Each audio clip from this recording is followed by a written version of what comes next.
Good afternoon, everyone.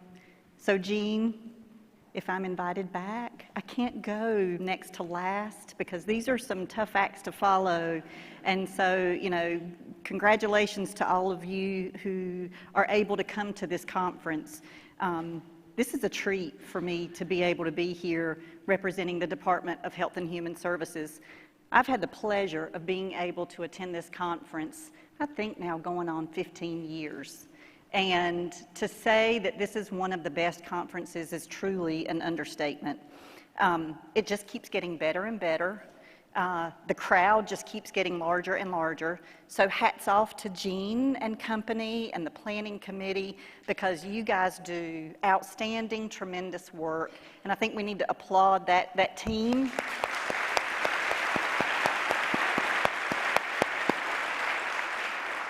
This conference is always so informative, so energizing, so engaging. I mean, it truly is a partnership conference. So as you know, the mission of DHHS is to improve the health, safety, and well-being of North Carolinians. And as you can imagine, that takes a coordinated effort of professionals with varied backgrounds, education, and experience. Our mission is huge. And that responsibility requires a varied workforce that's dedicated to fostering opportunities for all citizens at all leadership levels.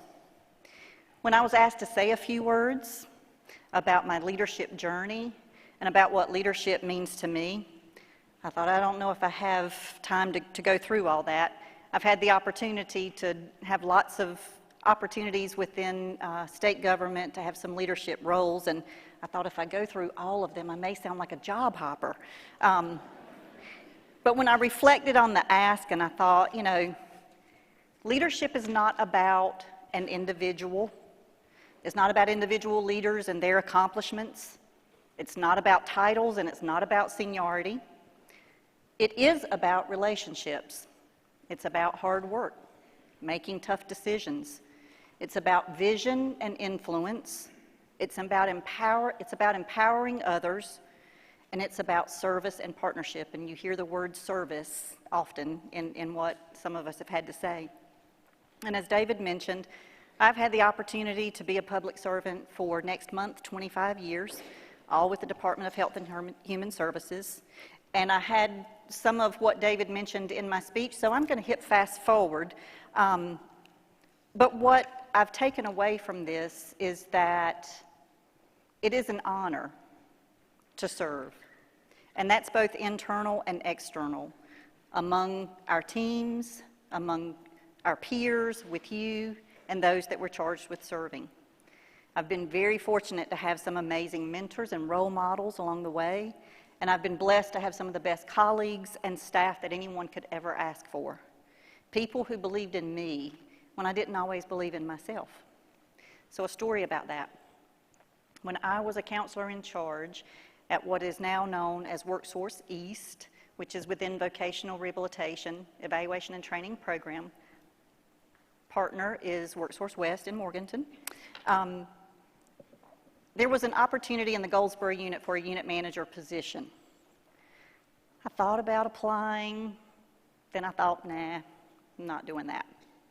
My supervisor at the time came to my office, and I'm going to date myself, and you guys will be able to relate to this if you've been around state government a while. And he put down a paper, PD 107. Yeah. So for younger folks that aren't quite as veteran as some of the others, the PD 107 was the state application. And he said, Myers, there's a unit manager position open in Goldsboro, and you are applying.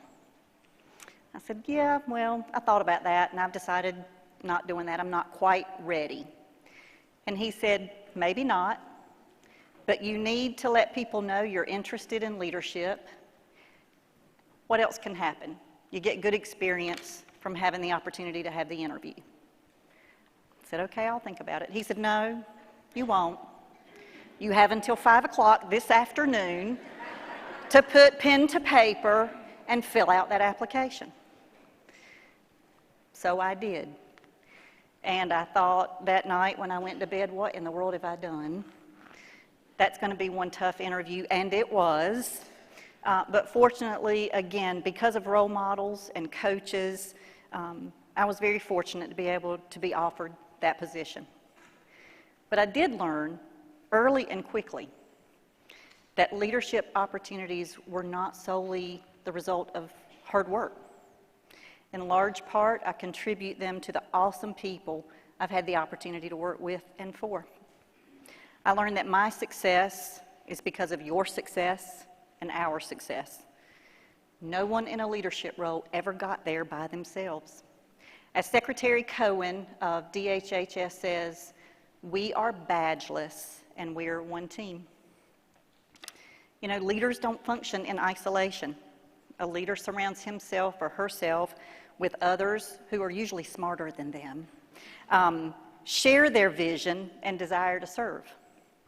Keep in mind, the vision doesn't have to be the same vision as the person in leadership. I believe differing visions, differing ideas from a diverse group of people, from diverse backgrounds, all with diverse thoughts, is extremely important in what makes us successful. So I'll sound a little redundant because I've been asked before, what's the difference between a manager and a leader? Of course, I don't have as eloquent a joke as David, but all too often people use those terms interchangeably, right? And they're distinctly different, with distinctly different roles. Because to be a leader, you don't have to be in a position of authority. And I think so often people confuse that. You don't have to be in a position where you're managing people and managing work. Leaders, what? They inspire others. They motivate others. They encourage people to lead and to serve and to take strategic risks. Even if there's a chance that risk leads to a mistake. So speaking of mistakes, I had a boss that used to say, and those of you who worked in the eastern region within vocational rehabilitation will know exactly who I'm talking about because he might have said it to you too. But if you aren't working, I'm sorry, let me back that up. If you aren't making mistakes, chances are you aren't working. Now that does not mean we all keep making the same mistake over and over and over, because that's a different speech. But I've lived for that phrase, and I've borrowed and I've used that phrase often when I work with my teams. As a leader, do not be afraid to make mistakes. They happen, learn from them. So other pieces of advice that I've directly received from what I consider to be some of the best and greatest leaders, and I'm sure you've heard this one before. Measure twice, cut once, right? So what does that mean? Think about what you say before you say it. Think about the impact of what it is you're about to say and how that's going to be received and what that has on others. Second, a leader should never ever think that their way or their ideas are a standalone, right? So this goes back to the importance of working with a diverse group of individuals and tapping into the value of inclusivity and diversity in your workforce. I've also learned that you have to value, respect, and appreciate those that you work with and those that you work for and those that work for you. If not for them, leaders wouldn't be where they are. And I know without a doubt that my leadership opportunities are the direct result of the collaborative work that I've been able to share with pretty much most of you in this room in one way or another. So now, in order to know what kind of leader I wanted to be, what's the flip of that? You have to know what kind of leader you don't want to be, right? So as Maureen had stated earlier, we've probably all had experiences that affected us either positively or negatively, or we have friends, relatives, co-workers, acquaintances that have experienced less than pleasant encounters with leaders. There are those leaders that stifle innovation and creativity, stifle growth, often making others feel intimidated or less than valued. When that happens, what happens? What's the result? People give up, they lose motivation, they lose interest, they become non-participatory. And as leaders, we can't let that happen. As leaders, we have to nurture professional development and professional growth of those that we come into contact with. I believe one of my responsibilities is to help others achieve their professional goals. I'd like to inspire and coach others to strive to take my place. Yes, I do. I want you to want my job. And to answer your question, Maureen, I adore coming to work and working with DHHS every day. So through my work as a public servant, I've learned that leadership is the desire and the ability to serve in many capacities, reaching shared outcomes, all outcomes, providing benefit to all citizens in North Carolina. Folks, a leader is selfless. A leader is not about self-preservation. It's all about service. I was at a function not too terribly long ago and heard a comment that really resonated with me, and it goes like this.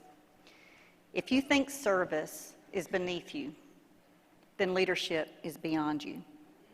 And I truly believe that. Thank you.